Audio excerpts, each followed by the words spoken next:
Bonjour à toutes et à tous sur Au Large Biblique, le podcast qui explore la Bible. Comme le titre de cet épisode l'indique, nous allons entrer dans la vigne biblique, ou plutôt les vignes de la Bible. Et elles sont très nombreuses. C'est l'arbre le plus cité, il surpasse tous les autres en nombre d'occurrences, à condition de considérer la vigne comme un arbre. Ce sera notre première question.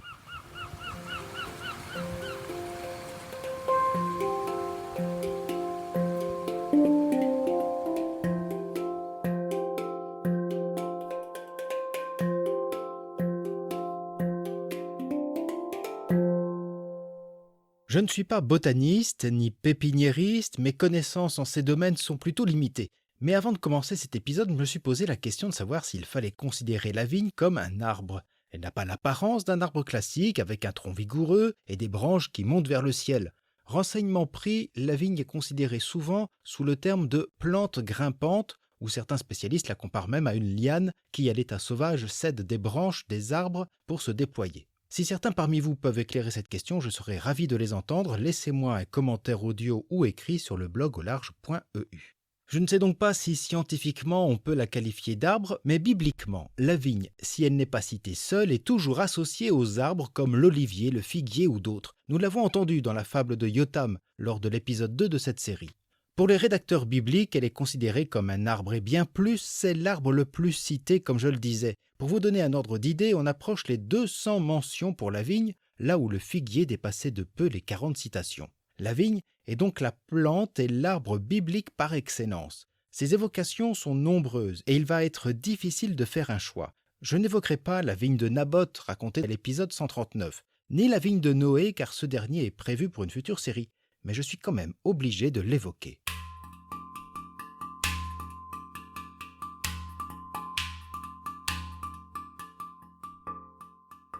Le figuier était le premier arbre rencontré dans le jardin d'Éden. L'olivier apparaît avec la fin du déluge dans le bec de la colombe revenant vers Noé. La vigne aussi est liée à l'histoire du déluge.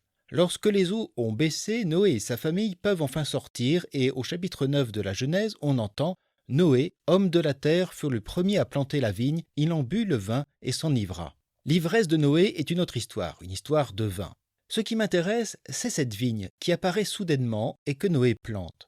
L'épisode se situe juste après la célébration de l'alliance entre Dieu et l'humanité et la mention du peuplement de la terre. La vigne est donc liée à l'alliance et au peuple dans ce récit, mais aussi, comme nous le verrons, avec l'allégorie des prophètes. Il est fort probable que ce lien entre vigne, peuple et alliance tienne à la particularité de la vigne. Elle est d'abord celle qui produit des grappes pour le vin, une boisson précieuse et délicate qui fait la richesse de son propriétaire. Mais c'est aussi sa culture qui justement exprime sa symbolique. Contrairement aux autres arbres qui montent vers le ciel, elle se déploie à l'horizontale, elle s'étend sur la terre, elle demande beaucoup de soins. C'est un don qui demande à être entretenu plus que les autres arbres à cette époque. Terre et vigne sont liés, et particulièrement pour Israël, comme l'évoque un autre récit dans le livre des Nombres au chapitre 13.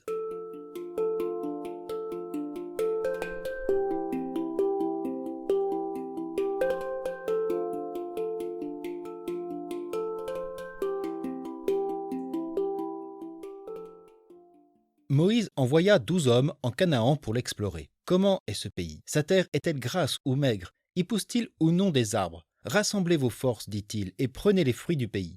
Or, c'était le moment des premiers raisins. Ils montèrent donc explorer le pays depuis le désert de Tsin jusqu'à Rérov, l'entrée de Hamath. Ils montèrent par le Negev et arrivèrent à Hébron. Ils allèrent jusqu'à la vallée d'Eshcol où ils coupèrent un sarment et une grappe de raisin. Ils la portaient à deux au moyen d'une perche. Ils avaient aussi cueilli des grenades et des figues. On appela cet endroit la vallée d'Eshcol, c'est-à-dire la grappe, à cause de la grappe que les fils d'Israël avaient coupée là-bas. Au bout de 40 jours, ces envoyés revinrent après avoir exploré le pays.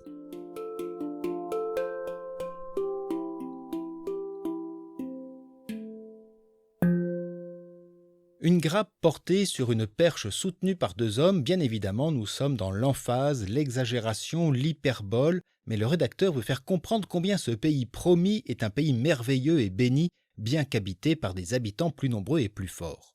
Outre cela, le récit de l'exploration en Canaan souligne justement ce lien entre vigne et territoire des fils d'Israël.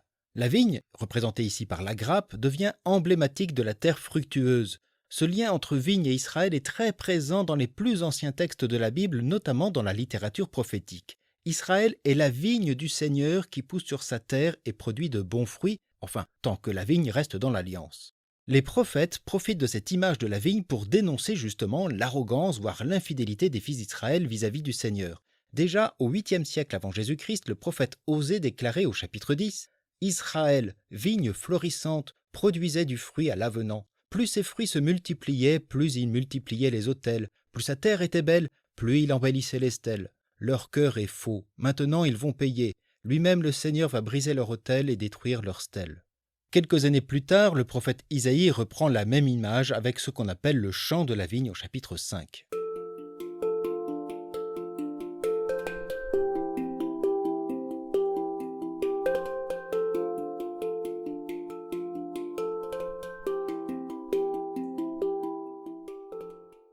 Je veux chanter pour mon ami le chant du bien-aimé à sa vigne. Mon ami avait une vigne sur le coteau fertile. Il en retourna la terre, en retira les pierres pour y mettre un plan de qualité. Au milieu, il bâtit une tour de garde et creusa aussi un pressoir. Il en attendait de beaux raisins, mais elle en donna de mauvais. Et maintenant, habitants de Jérusalem, hommes de Juda, soyez donc juges entre moi et ma vigne. Pouvais-je faire pour ma vigne plus que je n'ai fait? J'attendais de beaux raisins. Pourquoi en a-t-elle donné de mauvais? Eh bien, je vais vous apprendre ce que je ferai de ma vigne. Enlever sa clôture pour qu'elle soit dévorée par les animaux. Ouvrir une brèche dans son mur pour qu'elle soit piétinée. La vigne du Seigneur de l'univers, c'est la maison d'Israël. Et les gens de Juda sont le plan qu'il chérissait. Il en attendait le droit, et c'est l'injustice. Il en attendait la justice, et il ne trouve que les cris des malheureux.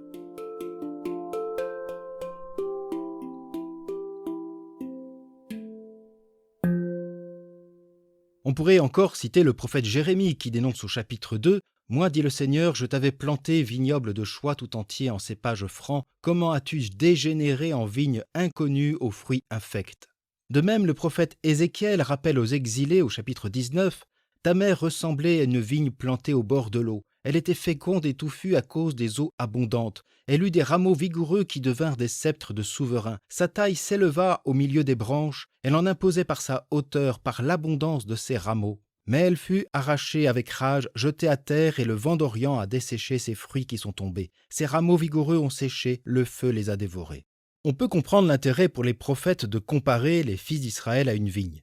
Et il n'y a pas que cette dimension symbolique horizontale liée à la terre. La vigne montre la richesse d'un pays. Elle est le symbole d'une terre prospère et aussi du soin apporté par son propriétaire. Mais elle est aussi facile, ou du moins plus facile qu'un arbre à arracher. Comme le peuple d'Israël sera arraché de sa terre avec les déportations successives assyriennes puis babyloniennes. La vigne, avec ses rameaux partant d'un cep unique, avec ses grappes, la vigne devient le symbole des fils d'Israël unis par l'alliance avec le Dieu de Moïse et d'Abraham. C'est cette image de la vigne d'Israël que l'on va retrouver dans le Nouveau Testament.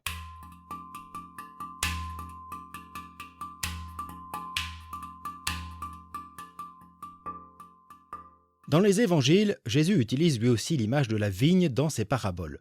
Celle des ouvriers de la 11e heure chez Matthieu au chapitre 20, qui met en avant l'inouï de la justice de Dieu, et Marc au chapitre 12, qui raconte la parabole des vignerons homicides dénonçant la malversation des autorités religieuses à l'encontre de Jésus. La vigne devient le champ d'action de Dieu et de son Messie, mais c'est un autre passage que j'aimerais aborder. Je dis bien aborder. Il se situe dans l'évangile de Jean au chapitre 15, et ici, Jésus se compare lui-même à une vigne devant ses disciples.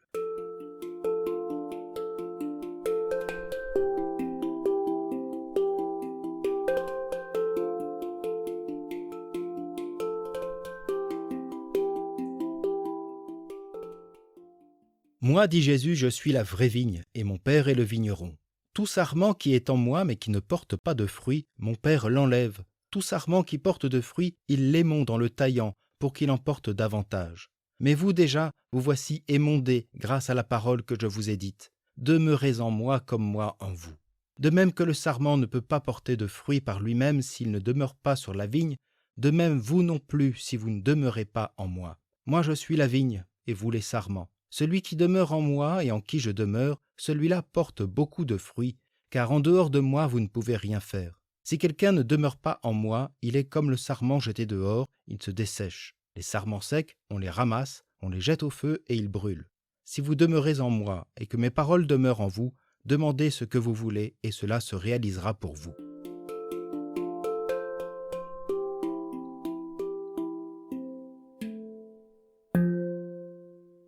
Je ne ferai pas de commentaires détaillés de ce texte, on va simplement s'intéresser à cette vigne, et il y a plusieurs points qui peuvent attirer notre attention. La comparaison avec la vigne est assez provocatrice ici. Comme on l'a vu, bibliquement, la vigne représente ou la terre d'Israël ou les fils d'Israël en lien avec l'alliance. Ici, Jésus prend la place de la terre promise. L'évangéliste Jean permet ainsi d'affirmer que pour lui, Jésus est l'alliance et le don de Dieu. Il est le cep nécessaire qui fait le lien entre le vigneron, la figure de Dieu, et les sarments. Ces derniers représentent les disciples. Pour porter du fruit, le croyant doit s'attacher de manière vitale à son Seigneur, c'est-à-dire à se nourrir de sa parole, comme le texte nous l'a dit. Dans cette allégorie, Jésus se présente comme le seul médiateur et sauveur pour ses disciples. « Sans moi, vous ne pouvez rien faire », dit-il. Le disciple demeure dans la logique du don. Il n'est pas celui qui reçoit les fruits de la vigne, mais celui qui reçoit la sève du cep. Il n'est pas celui qui cueille les grappes, mais celui qui donne et doit donner, à la vigne comme au monde, des fruits dignes du vigneron, des bons fruits et plus de fruits. Il ne s'agit pas seulement d'une disposition morale à faire le bien, à faire toujours mieux. Dans ce chapitre, qui fait partie du discours testamentaire de Jésus à ses disciples, la posture du croyant et disciple doit être en conformité avec celle de Jésus. Ils font tous partie de la même vigne, ils ont tous la même destination, aimer jusqu'au bout. C'est l'attachement au Christ qui permet à ses disciples de porter ce fruit. Comme pour les images vétérotestamentaires de la vigne, cette invitation de l'évangéliste à s'attacher au Christ n'est pas seulement un appel individuel. Il n'y a qu'un seul vigneron, qu'un seul cep, mais il y a plusieurs sarments, tous unis et nourris de la même sève. Il y a une dimension collective et ici ecclésiale qui est fortement soulignée. La vigne biblique, depuis Noé jusqu'au Christ, porte ainsi tout un peuple, voire toute une humanité. Une vigne qui ne se replie pas, mais qui se déploie. C'est le symbole ici de l'attachement des croyants à leur Seigneur, mais aussi, et il ne faut pas l'oublier, de l'attachement du vigneron divin envers cette vigne multiple. La vigne est vraiment un arbre biblique particulier et on retrouvera son importance pour le vin qui sera l'objet d'une autre série. D'ici là, et je l'espère avant les vendanges, vous pouvez participer encore au défi Instagram de ce podcast indiqué en note. Vous pouvez aussi m'envoyer vos impressions, vos appréciations ou vos questions sur les réseaux, par mail, comme sur votre application ou sur le blog aularge.eu. Alors, bonne journée, bonne soirée et à très bientôt sur Au Large Biblique, le podcast qui explore la Bible.